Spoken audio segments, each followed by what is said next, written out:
Okay, here's where we start getting into the top five.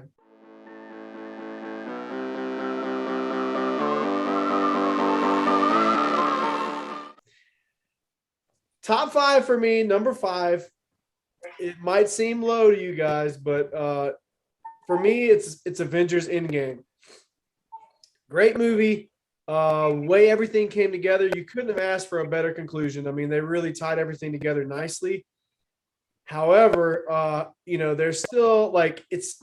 I don't want to spoil what my other movies are going to be yet, but it doesn't do things as well as some of the other Marvel movie team up type films. And it's still great. Don't get me wrong. And like I said, I love the way they tie everything together, but it's a 9.5. I mean, so what, Right. It's still a great, phenomenal movie. I mean, it's Avengers Endgame. Yeah. Thanos, I thought it was really awesome how for a second there you thought that Thanos was done, but nope, his whole army comes back through that time warp from 2014. Crazy madness. I mean, because I can remember thinking the first time I saw it in theaters, like, oh, okay, so now Thanos is dead. Like, the very beginning of the movie, gets his head chopped off, which was shocking. Like, okay, so what's going to be the big conclusion, the epic conclusion now, And that caught me off guard to see the 2014 Thanos come back with his full army. Still a great movie. I mean, amazing movie. Agreed. Right. That ending fight scene, I remember I thought Captain America, Iron Man, and Thor versus Thanos was going to be it. I thought that was it, like the grand finale, and I was just like, oh, it's not as good as Infinity War.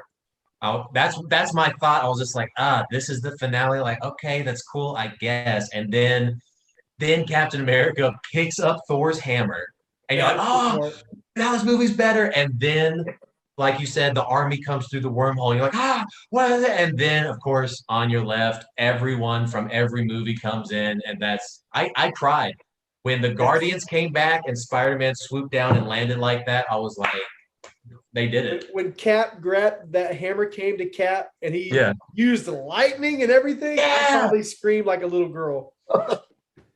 Agreed. Like, not even he can use the hammer, he can call down the like he's fully Thor. Like, very bold for Marvel to be like, no, he straight up has the powers of Thor now. Like, I didn't even scratch my head about that in the theater. I wasn't even like, wait a minute, he's not the God of Thunder. I was just like, yeah. I didn't care one single bit about whether or not that was supposed to be like comic book legit. I was just like, he moved it. He kind of nudged it in the film before, and I knew he could do it. And now, like, it just kind of gave that satisfaction. Totally. Heck yeah. What you got for number five, Dayce? Number five for me is Civil War. Captain America Civil War. Great movie. Man, that movie just did, like, it almost felt, before we had Infinity War and Endgame, it almost felt like it was an Avengers level, like story, man. It just, like, it was so much packed, and also character development. I mean, we have the introduction of Spider-Man, we had the introduction of Black Panther, which were just done so well, and just like the way that they told the story, but also they kept you divided as to which side do you ultimately choose. Exactly. Like they told the story in such a way, it was like, well, would you be on Cap's side or would you be on Iron Man's side? Like, which one would you choose? Which was just like, normally stories always try and lead you to one side or the other and try and convince you that no, they're wrong. But like, they told it in such a way that both are so right and so heavy in their own beliefs that, like, it's true Civil War. Like, it was legit Civil War. Like, the beliefs were so strong. So it was very high for me. Oh yeah. Can't say enough good things about that movie. And just to keep talking about Civil War while going off my list, that is what I got for number five as well. Favorite appearance of Black Panther in any of the MCU. He's cool in Black Panther, but I thought they kind of cheeseballed him a little bit. Like, I liked dark. Hi, my name's Clint. I don't care. Like, it's just like this. That's not what we're doing, man. Like, you killed my father. He was the, you know, we always Yeah. compare DC to Marvel, but he was the Batman of Marvel for that movie. And then afterwards, they kind of softened him up and made him kinder, which is fine. But I liked, serious, just straight to business Black Panther. That was my favorite. Agreed. And yeah, I'll agree I with that. liked I liked that Civil War finally exposed that Vision. Vision just stinks. Like he's the worst Marvel cinematic. Like I straight up believe that Vision was never powerful. He was just faking it because he felt like he had to. Because like he accidentally picked up Thor's hammer, and the Avengers like, "Oh, you're just as powerful as Thor," and he's like, huh, "Yeah, yeah, that's me." Because like in Civil War, what does he do? Shoot a laser beam, paralyzes his own teammate. Like in WandaVision, he got his butt kicked by a stick of chewing gum. Like Vision has never, Vision's never been powerful. But I love that they kind of used Civil War as a chance to pwn him twice because Wanda got him and then messed up with Rhodey, which was a great, very dramatic scene. You remember because he fell and then Falcon was like, "Oh, dude, I'm so sorry," and Tony just blasts him, like doesn't even say anything because he's so mad. Great scene. Oh yeah, and don't forget the ending when you have the three-way fight between Winter Soldier, Cap, and Yeah. Iron Man. It's just powerful, Yeah. man. Like the anger in Tony Stark when he finds out that this dude killed. I don't care. This guy killed my mom. That Yeah. that was pretty Yeah, powerful. it was almost like they couldn't get any worse. Like we're Yeah, already there's in there's no going disbelief, back. but now like to even find out like this, because at that point he was already carrying, regardless if they don't talk about it, but he was already carrying the anger of uh King T'Chaka, was it? And T'Challa, yeah. like so like he's already carrying the anger of like Chaka. that and all of that. And then like now to find that out about his parents, it was just like, yeah, it was really, really good. But speaking on the Vision, I like how Marvel has done a really good job at keeping really big, powerful characters in check. Yeah. And keeping their like Vision can be so much more powerful based off of comic books than he actually is in the movies. Right. And I love how they do that. They kind of simplify it to where it makes sense in the story. For sure. He does have that moment where he balls up or whatever and goes into Giant Man to his chest and knocks him back. Oh yeah. But he. I don't know. I mean, I don't hate him as much as Timothy, but I mean, he's cool. Whatever. It's not my favorite character, but I don't know. Yeah. So All right, we're on number 4 now, right? Yep. So there we go. This transitions beautifully into number 4 for me. Number 4 for me is Civil War, actually. So Nice. we've already elaborated enough on it, I feel like. So Dayce, why don't you tell us what your number 4 is? My number 4, you said earlier that they can't be two together, but for me, it was kind of the way the story was told. It's kind of like a part 1 and 2. So for me, my number 4 kind of includes Infinity War and Endgame, because Endgame kind of completes the story.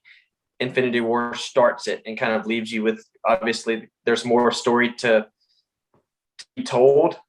And so for me, that's, if they're not supposed to, sue me, whatever. But like I just really, man, there's just like two. We had been living in the MCU for however many years, and we hadn't seen Thanos really face to face, other than like a turn little smirk on the screen, in Avengers 1. And then when he finally walked through the little time warp, I like I can't even begin to tell you like how much excitement. And I was also like, oh crap.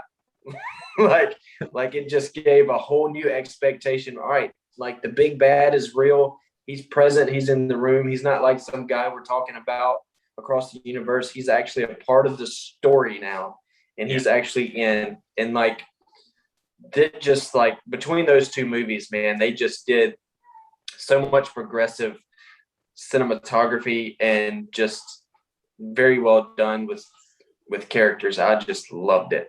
Loved it. Which one do you think is better, Infinity War or Endgame?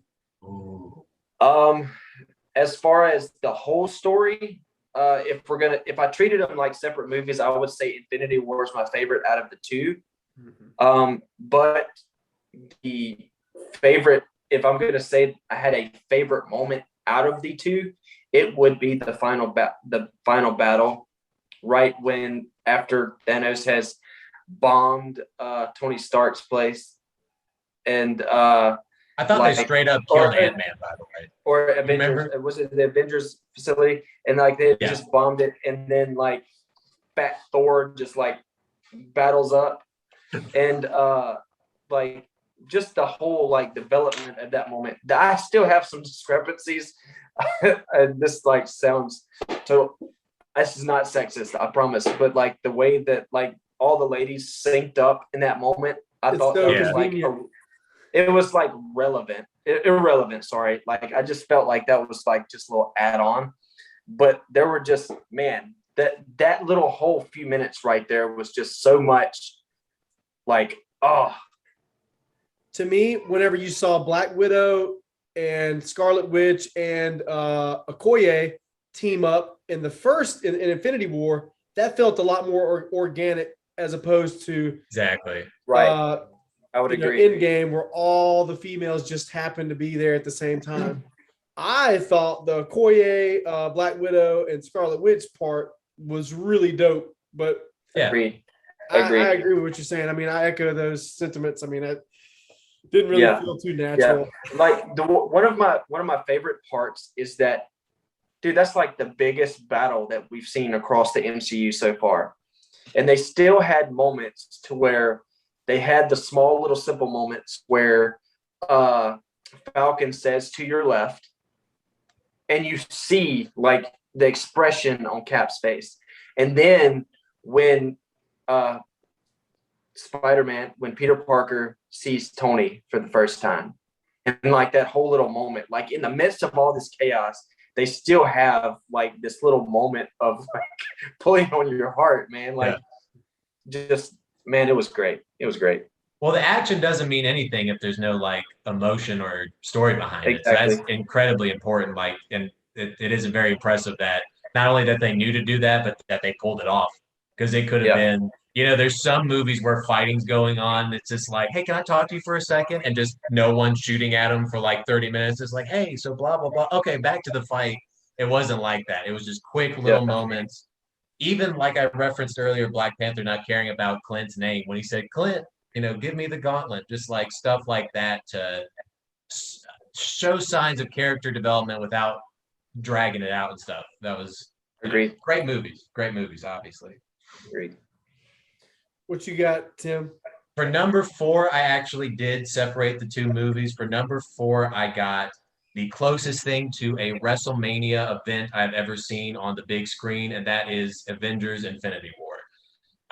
It's top 5, so it's not low, but it's that low on my list because it more was just like this crazy crowd-pleasing event than it was anything. And I'm not saying like not taking away anything from the story and the humor and the writing and stuff, but just like it was this, like you would have the Thanos essentially didn't have any problems. Like he was just the bad guy in WrestleMania that cashed in and he won and he's kicking the good guy while he's down. You're like, oh, I can't believe, why would he? And then just when some new wrestler comes in to, save the day, the bad guy beats him too. And you're going, what is going on? And then it happens.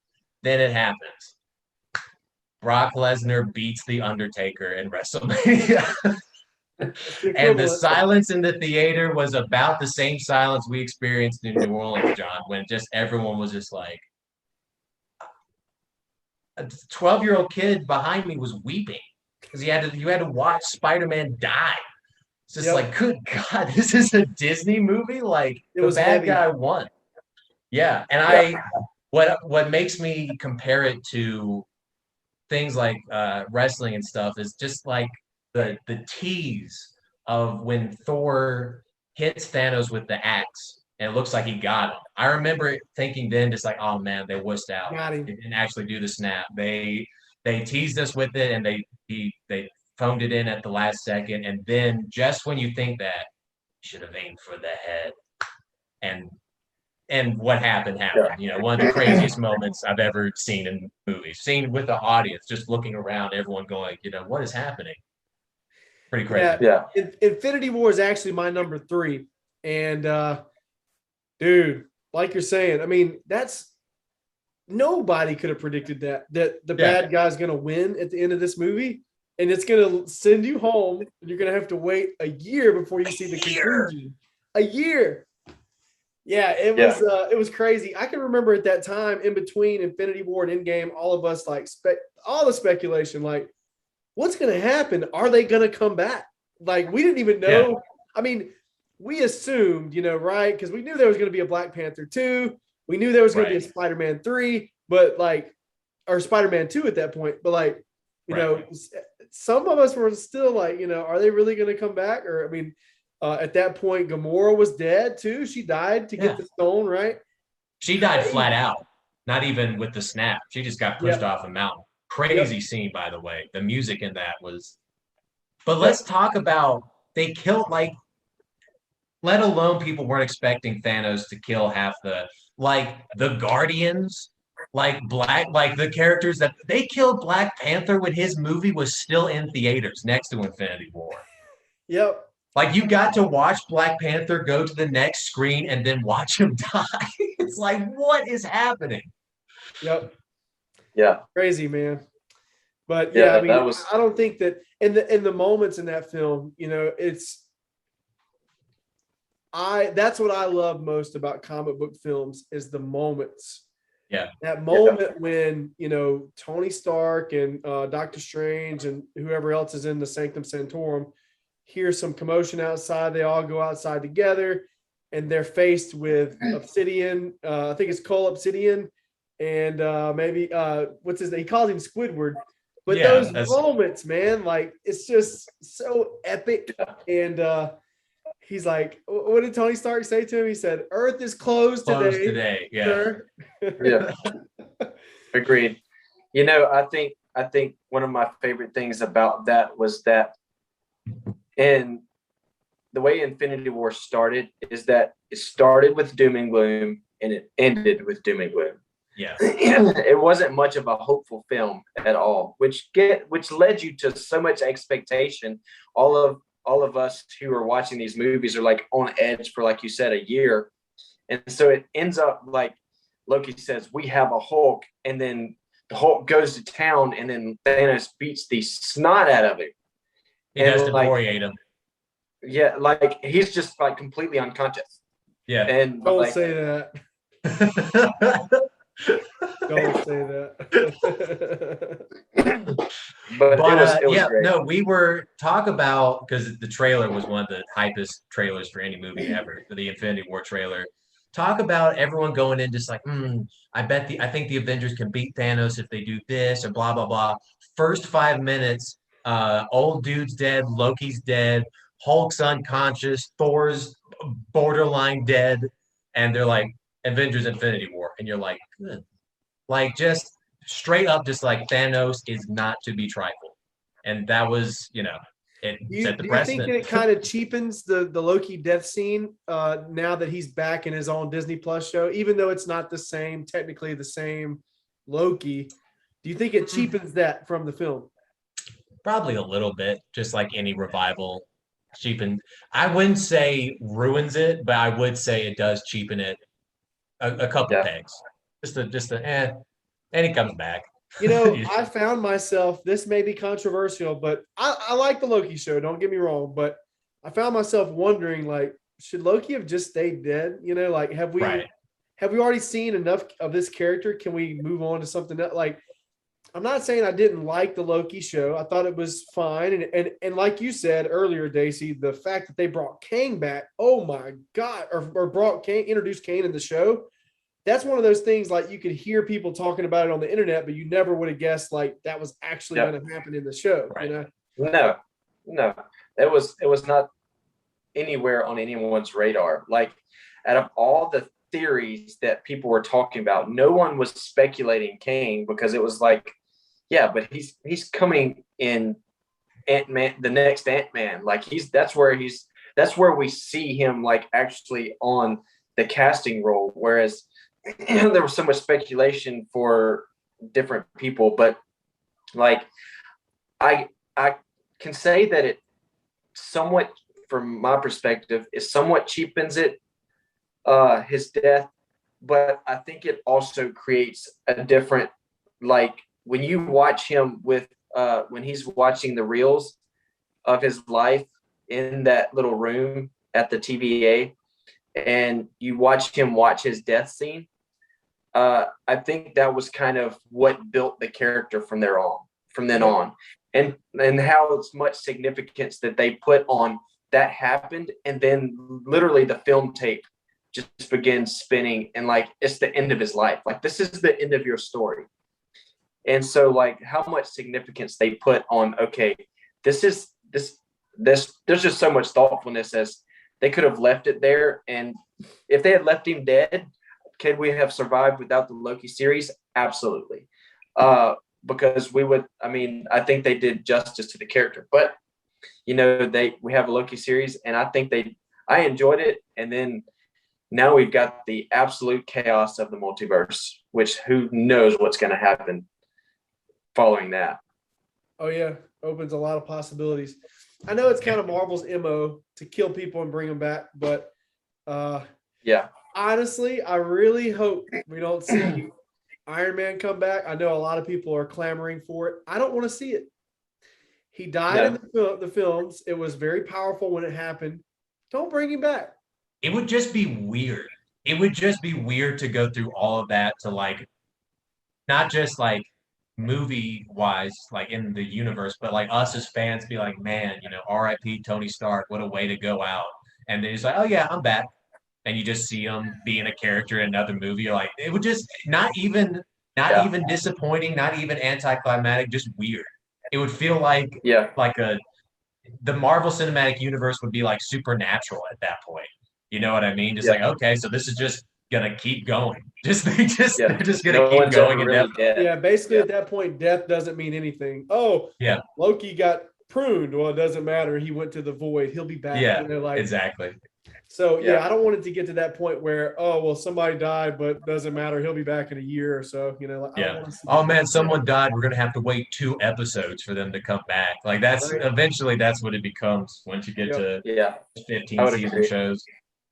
So what you got, Dayce? Are we still? What do we? We're number 3. My number 3 is the First Guardians. The First Guardians really just like everything was confined to Earth technically until the First Guardians, and then it just exploded from there to give us like this total cosmic opportunity for comic book films and what they could do, but also like, my gosh, man, like how much they packed into that film, and like the CGI is stupid. Like how I would hope how neon space is. Like it was just, man, they just did such a great job in how to make Vin Diesel only say one line and make it really good and kill it and killed it. They killed it. He made millions of dollars of saying 3 words. That's amazing. Well, it gets a lot of points because, you know, you guys will see in a minute, it's very high on my list, but it's also an original take on space. I use the word original very loosely, but it's a different kind of space atmosphere than we're used to seeing. We're used to seeing the Star Wars operatic version. We're used to seeing like maybe just the typical, you know, sci-fi. Oh, we got spaceships and stuff, but Guardians is just like, okay, space has the best soundtrack of all time.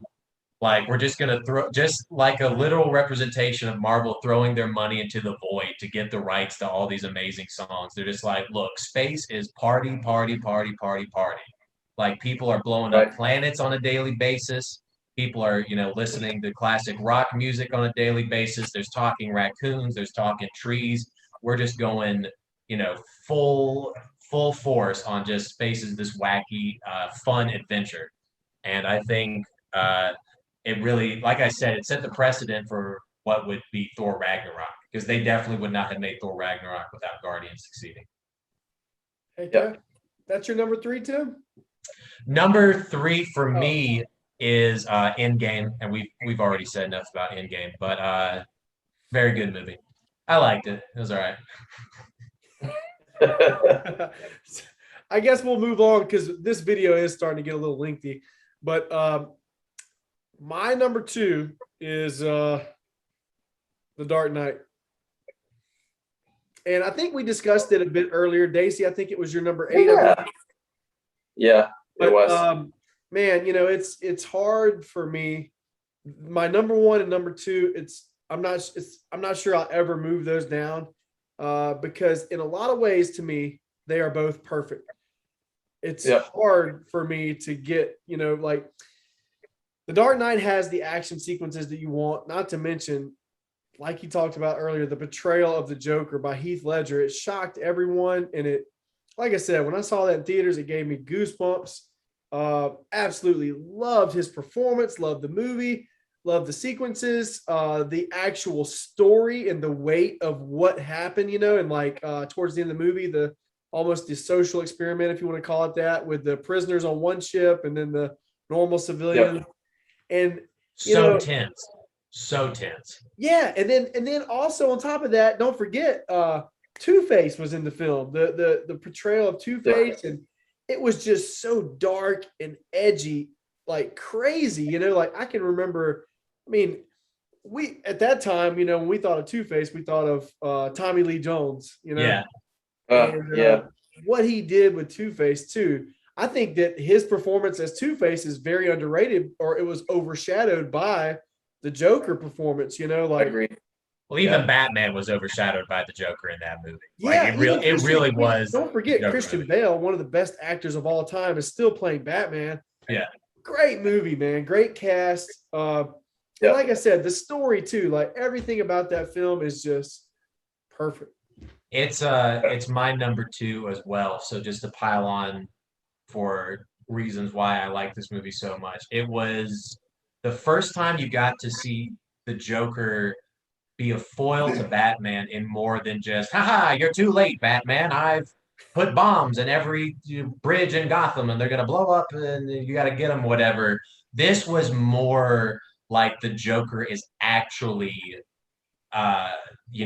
as smart in his it was like maybe chess game is too much of a compliment, but just like Joker saying, for every hour that Batman doesn't reveal his identity, I'm going to kill somebody.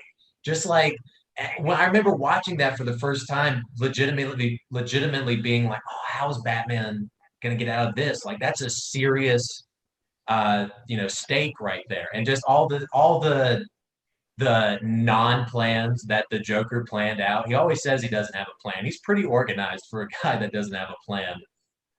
It was just clever ways that he was a foil to Batman more than just, I've got this, Joker mobile. It spreads gas into the city, blah, blah, blah. It was just nice to really see a power struggle between Batman and the Joker, for sure. Agreed. And don't forget about the interrogation scene. Oh my God. I could probably literally watch that scene on repeat all day, every day. Like leave it just on repeat in a loop. Shout outs to that one violin player, man. That one violin player that scored the sound for that particular scene of just like, all right, go. All right, hold that for 30 minutes because he's just gonna, and it just got louder and louder. It was, like you said, I could watch that over and over again. Yeah. Quick thing on like his character. I knew his character was gonna be dark and sadistic when he made the pencil disappear. Like that just gave you a whole new perspective of like, okay, this guy is crazy. And like, it was everything you hoped out of a character. But I said that, it was amazing. Also, when he said, "Look at me." Oh my God. Video. Oh, dude, that creepy video camera, dude, that really did disturb me in theaters, Yeah, man. 'Cause me that too. was like, It scared me. that was a clever way to show a clip from like a completely different movie. Because that might as well have been like Saw or Chainsaw Massacre or something. Just like the shaky cam and the guy's crying and he's Joker's like patting him on the head and slapping him and stuff. You're like, good Lord. Yeah, it got dark. doing the weird things with his mouth.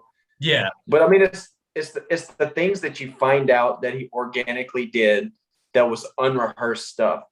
Like when he grabbed old girl's face, like what was her name? Rachel. Rachel. Yeah, Maggie Gyllenhaal's face when they were at that party. That was not part of the script. Like I didn't know that one. Like he went after it, and like she talked about it after the fact that she was so scared to death because that was total improv. So like he's like leading that whole moment out of like full character, and she's just going with it, but scared to death because he's like fully invested. So that just like, gosh, I can't imagine what it would have been to be on set like that. She's like Shelley Duvall having to act aside Jack Nicholson in The Shining. Pretty much. Like, yo, this guy actually might be crazy. Yeah, it was very good. What do you got for number 2, Dayce? Number 2 for me is Thor Ragnarok. Man, it just, gosh, out of all the Thor films, it just, Taika Waititi just, man, I can't say enough about the film. It was, I enjoyed the first film. I enjoyed second, and then like the third one was like, or like, well, the Dark World was just kind of like, destroyed things for me. It just kind of fell flat. And then you get to Thor Ragnarok, and it's like, okay, like Thor can also be funny. Like, but they did the direction of the film was just great. Sakaar was like everything that you would hope it would be.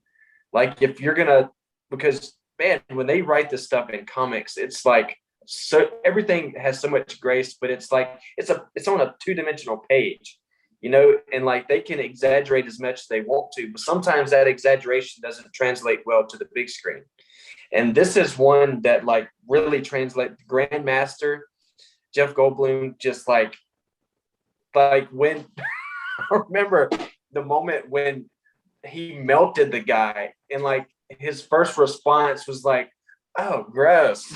like just like that moment was just like so great because it was like everything had like little sadistic moments, but it was like, wait, that was a little bit much. Yeah, that's kind of nasty. Like, but it was a great film for me. That's definitely my number 2. I love because it kind of works, even though Thor Ragnarok is so different from the first 2 Thors. Thor kind of periodically got funnier with each movie. Obviously, that video they did of why Thor wasn't in Civil War, that little skit, I think was a big catapult into, okay, well, let's just have Thor be funny.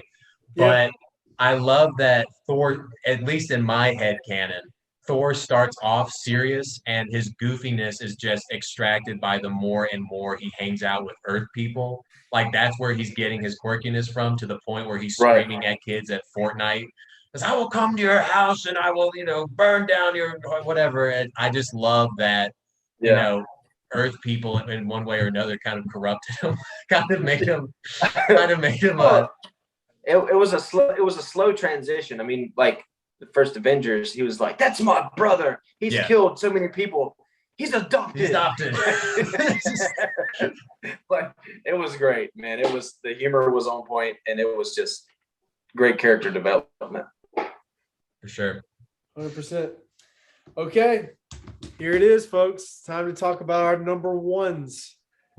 So for me, number 1, my all-time favorite comic book movie ever is the original Avengers movie. It I've thought like recently in the past, year or so, especially after Infinity War came out, like me thinking like, is this movie better than the first Avengers movie? And maybe it's because I'm biased. Maybe it's because, I was following along with those films that when they started in 2008 going into Avengers. But when that movie came out, Marvel did such a good job of building those characters up individually, making you care about them, letting you know who they were before they all meet each other for the first time. And it made that first interactions with each other like so much more special. It was so cool how they all fought each other before they teamed up. You saw the Iron Man, Thor fight in the woods. Then Captain America comes in there and throws his shield. You got everybody at each other's necks, right? That's when I got super hyped because I didn't think they were going to have the guts to do that. Like, I didn't think they were going to, oh, no, the heroes can't fight. They should be friends immediately. I thought they were going to go with that route. So I loved that they were just like, no, man, these are all big egoed, superheroes, and they're going to clash. Like, they don't talk about him and his hammer. Yeah, exactly. Yeah, the way that what sticks out of my brain is there's a scene where Thor's like laying on the ground after him and Hulk had been fighting for a few minutes. And he's just like out of breath. And then all of a sudden you see this giant green hand pick him up like one hand, take him out of the frame. So funny, man. It's, Josh Whedon is a controversial character in his own right, especially here recently. He's come under fire for apparently his treatment of the stars on the when he took over Justice League from Zack Snyder. Let's just say that it was less than what's the word I'm looking for here, Tim? You don't go to me for a vocabulary choice, man. Well, let's just say that there was issues there, not just with Ray Fisher, who played Cyborg, and I think someone else had some complaints as well. I think even Gal Gadot said some negative things about Joss Whedon's handling. He was kind of like a bully, but anyway. I think he did a good job in this movie. He brought things together nicely. He's a super nerd that comes across in the script and the what you see. And man, the last 45 minutes of the film is literally just one continuous action sequence. And I don't think we've ever seen anything like that up until that point. Now we're almost accustomed to it. We almost expect it when we see a Marvel movie like Civil War. The airport sequence that was like another something similar. Even at the end of Age of Ultron, it wasn't quite not on the same level. A long, continuous type action sequence. But as far as action sequences go, you can't hardly get any better than that. I mean, the way it transitions from character to character, you got Hawkeye shooting the arrow goes to Loki, and then Loki crashes into the Hulk and Thor fighting. Like the way it just transitions is so cool. I think it says something as far as the importance of the first Avengers movie that many studios have tried since then, of like the couple movies then our Avengers movie, or we're going to set up this cinematic universe and this will be our Avengers movie. So many studios have tried and still have not done what Marvel did with their first phase. Like they still haven't nailed it, which is why you talking about it brings back memories of stuff. We were very excited, but there was a lot of speculation of just like, can this even be done? Like, you're going to have 5 main characters and they're all going to be introduced in this movie and they're all going to get appropriate amount of screen time and there's going to be they're all going to be battling with each other. It all seemed the movies leading up to it were good, but there was still some kind of like, the Avengers, I don't know, maybe. But once you got rolling with the Avengers, and like you said, that last action sequence, you're like, they did it. Like, wow, because it just set the blueprint. At least every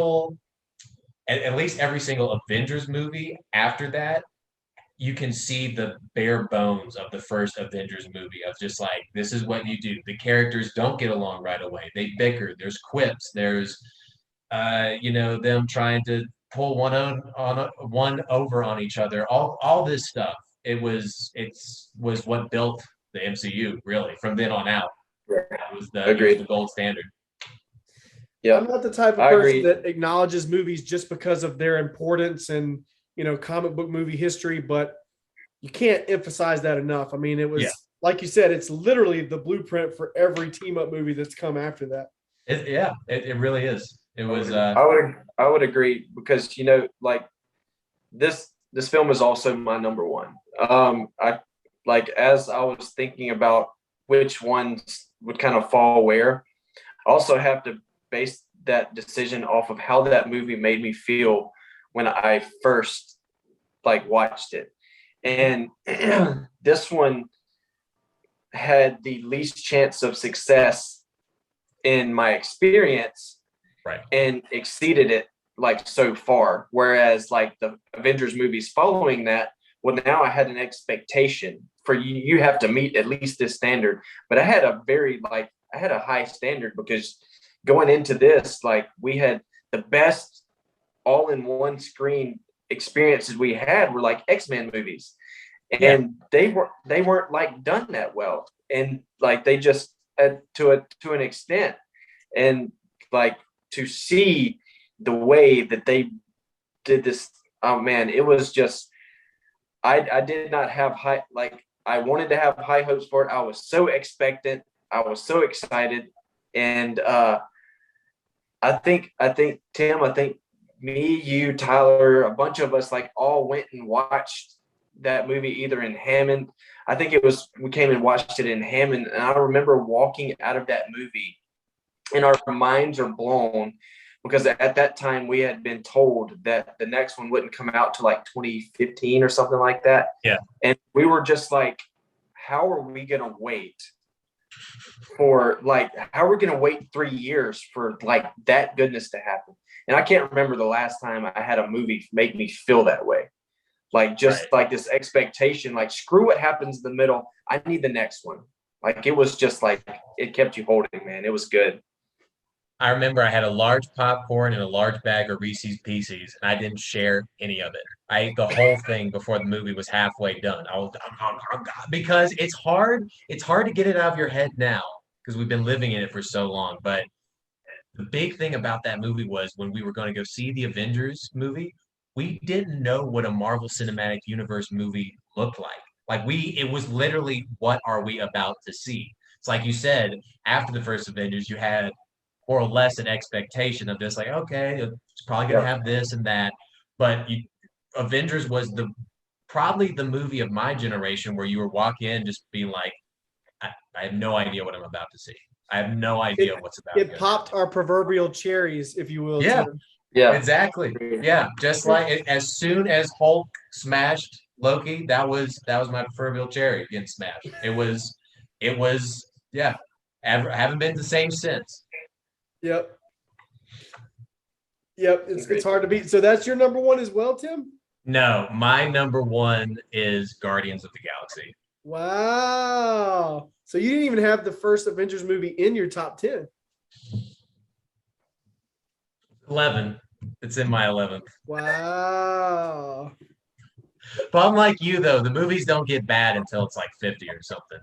But the Guardians, I think Guardians is my number one more of anything because after one, it was we've already covered a lot of this, but brand new corner of the Marvel universe, very original in its take of space and stuff. And like I said, I played that soundtrack until the CD broke in my car. Every day, had it on shuffle, had it on. I literally there were shuffle days. There were no let's listen to it in the order that it was in the movie.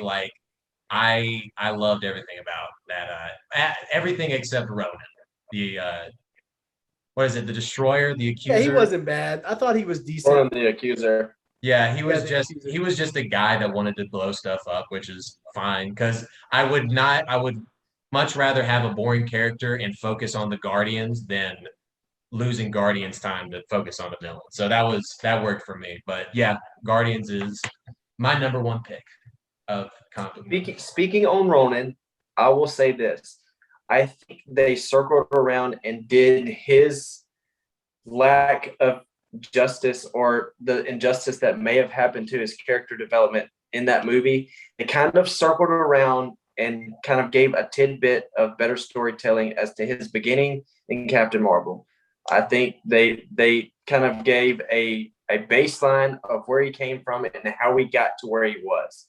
Right. Because like we had been talking about Thanos for a minute, and then all of a sudden, like, this guy is just like, screw Thanos, I got the Power Stone. Like, Yeah.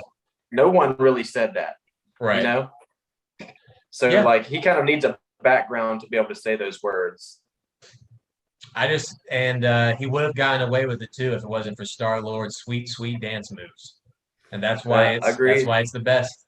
He saved the planet with dance moves. Yeah. Done. Yeah. Best movie of all time. See, that's the interesting thing. Everybody's got, everybody views things differently. I mean, Guardians of the Galaxy, don't get me wrong, it's way up there. I got Baby Groot right here, but yeah. It's a tall thing to, like for someone to say Guardians is better than the Avengers, that's very interesting. But I can see it too, right. A lot of great moments in that movie and a lot of good action sequences. And also, like Dayce brought up earlier, it's crazy that Chris Pratt was not a big star before that movie came out. He was in Parks and Pratt. But other than that, I mean, that's, that movie made him. Yeah, it was. And it changed his, because after that, it wasn't until after that you started really seeing him get lead roles in pretty significant films. Jurassic Park. Yeah. Agreed. That's the MCU Premium Express A train, man. Once you get in a superhero suit, the roles come in for you, baby. It's all. Yeah. Just pretend like you got superpowers and wait for the offers to come in. Agreed. Much. Well, guys, thank you so much for joining me. We got a little long-winded for this one, but agreed. No, it's good. I got a lot off my chest. I've been holding in for a lot of years. I'm glad this is like superhero therapy for me. I'm glad I was able to. Yeah.